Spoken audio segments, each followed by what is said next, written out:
भारत की राज व्यवस्था में विपक्ष का काम है उस राज व्यवस्था में अगर कुछ गलत हो रहा है तो उसका वो खुल करके विरोध करे। इस देश के दुर्भाग्यपूर्ण निर्वाचन आयोग और जुडिशरी के प्रति हमें खेद होता है, शर्म आती है इस चीज के लिए लेके कि इलेक्शन कमीशन बार बार लेवल प्लेइंग फील्ड की बात करता है। तो लेवल प्लेइंग फील्ड सिर्फ जो बड़ी राजनीतिक पार्टियां जो धन्ना सेठों के बल पे रिकॉग्नाइज हो चुकी हैं पैसे के बल पे, उनके लिए ही लेवल प्लेइंग फील्ड है या एक आम वोटर के लिए भी लेवल प्लेइंग फील्ड है? अगर कोई रजिस्टर्ड पार्टी है, रिकॉग्नाइज नहीं हो पाई है, या कोई इंडिपेंडेंट कैंडिडेट अगर उसकी मृत्यु हो जाती है तो उसके लिए सुप्रीम कोर्ट के लिए उसके जो निर्वाचन आयोग है उसके लिए कोई कंडोलेंस नहीं है, उसके लिए ना वो कोई चुनाव पोस्टपोन होता है। सिर्फ रिकॉग्नाइज पार्टी का कैंडिडेट मरेगा तो चुनाव पोस्टपोन होगा। तो ये दोहरी मानसिकता, ये बराबरी का हक जो कहते हैं राइट टू वोट में बराबरी का हक है, सबकी 1% 1 वैल्यू है।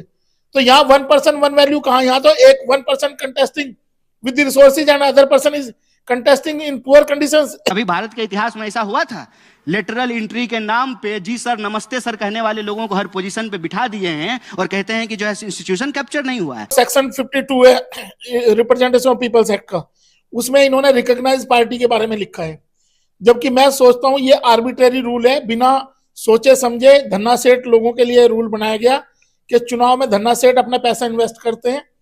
उन लोगों के लिए तो रूल है कि उनका कैंडिडेट मरेगा तो उसकी मौत तो मौत है और बाकी किसी की मौत नहीं है। ये दोहरा मापदंड चुनाव आयोग को नहीं अपनाना चाहिए और इस आर्बिट्रेरी रूल को तुरंत अमेंड करके ये सभी कैंडिडेट्स के लिए करना चाहिए। मेरी ऐसी मांग है। बहुत अंतर्दृष्टि दी आपने और लग रहा है कि आप बहुत पैनी नजर से समाज को देख रहे हैं, पढ़ रहे हैं। दिल्ली में डीडीए एक ऐसा नया जो स्टेट है जिसके खिलाफ, जैसे राहुल गांधी कहते हैं स्टेट के खिलाफ लड़ाई है, तो दिल्ली के अनऑथराइज कॉलोनी के लोगों को सबको ये डीडीए नामक स्टेट के खिलाफ लड़ाई लड़नी चाहिए कि डीडीए इन कॉलोनियों में इंटरफेयर ना करे।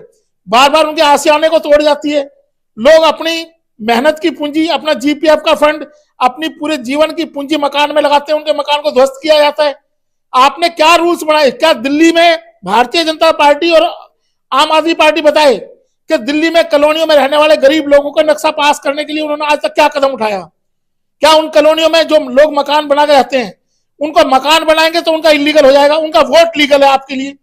कि दरअसल मोहन भागवत जी ने ना एक दिन पहले कहा कि 47 में जो आजादी मिली वो झूठी थी। बयान वो था, मुद्दा वो था।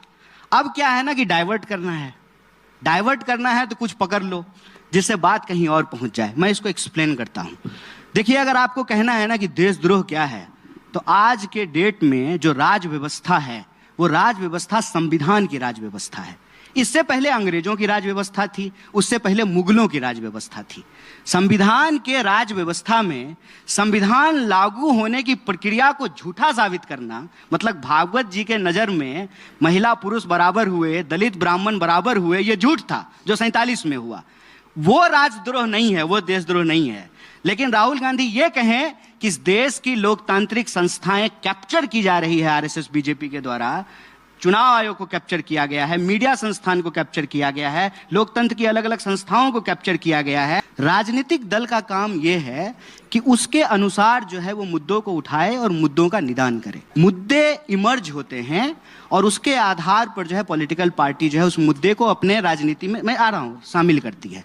आप मुझे बताइए, जेपी का बयान याद है कि नहीं देश को, कि कहा कि जो है इंदिरा गांधी का साथ देना बंद कर दे इस देश की सेना और इस देश की पुलिस। क्या इस देश के इस आधार पर देश का कोई ऐसा विपक्ष का नेता है जिसके ऊपर मुकदमा नहीं होना चाहिए अगर राहुल गांधी गलत हैं तो? क्या आप आजाद हैं हर बात बोलने के लिए? हम आजाद हैं क्योंकि हमको जेल जाने से डर नहीं लगता है, हम इसलिए कुछ भी बोलते हैं। मेरे देश के नौजवान भारत के अगले 25 साल कैसे होंगे इसका रोड मैप बना रहे हैं।